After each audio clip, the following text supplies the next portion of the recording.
కాంగ్రెస్ ప్రభుత్వం ప్రవేశపెట్టిన vote on account budget పై సిపిఐ రాష్ట్ర కార్యదర్శి ఎమ్మెల్యే కూనంనేని సాంబశివరావు హర్షం వ్యక్తం చేశారు. గత ప్రభుత్వం చేసిన అంకెల గారడీలాగా కాకుండా ఇది వాస్తవిక బడ్జెట్ అని ఆయన అన్నారు.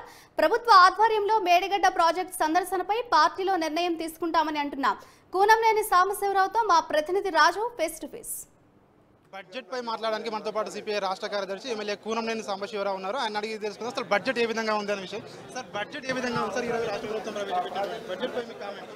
బడ్జెట్ మంచిగా ఉంది. గత ప్రభుత్వాన్ని విమర్శించడం జరిగింది, కేవలం కేటాయింపులు చేశారు, అమలు చేయాలని చెప్పేసి. ఇప్పుడు ఈ ప్రభుత్వం ఏదైతే పెట్టడం జరిగిందో కేవలం కేటాయింపులుగానే ఉంటాయంటే మీకు ఎలా అనిపిస్తుంది? గత ప్రభుత్వం 2,90,000 కోట్ల చిల్లర ఎస్టిమేటెడ్ బడ్జెట్ పెట్టింది.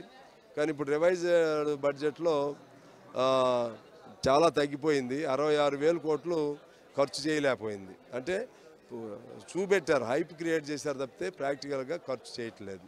అలా చేయటం వల్ల ప్రజలను తప్పుదారి పట్టించినట్లు. వీళ్ళు కొద్దిగా ప్రాక్టికల్గా చేస్తున్నారు. 11వ తారీఖున రాష్ట్ర ప్రభుత్వం అఖిలపక్ష నాయకులతో మేడిగడ్డ ప్రాజెక్టు సందర్శనకు వెళ్తామని ప్లాన్ చేస్తుంది. సో మీరు వెళ్తున్నారా? ఆ సందర్భాన్ని బట్టి ఉంటుంది, వెళ్ళగలుగుతానో లేదో తెలియదు. కానీ దాని మీద నాకు అవగాహన అయితే ఉంది. మళ్ళీ దాని మీద మాట్లాడేది కూడా ఉంటుంది. కాబట్టి నేను అంతకుముందే వెళ్ళొచ్చాను. అంటే మా పార్టీ ప్రతినిధి వర్గం కూడా వెళ్ళొచ్చింది.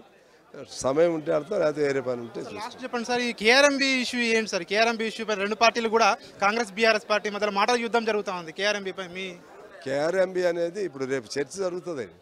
12వ తారీఖు చర్చ జరుగుతుంది. దానిలో అన్నీ వస్తాయి, బయటకు వస్తాయి. సో ఇది సిపిఐ ఎమ్మెల్యే కూనంనేని సాంబశివరావు చెప్తా ఉన్నారు.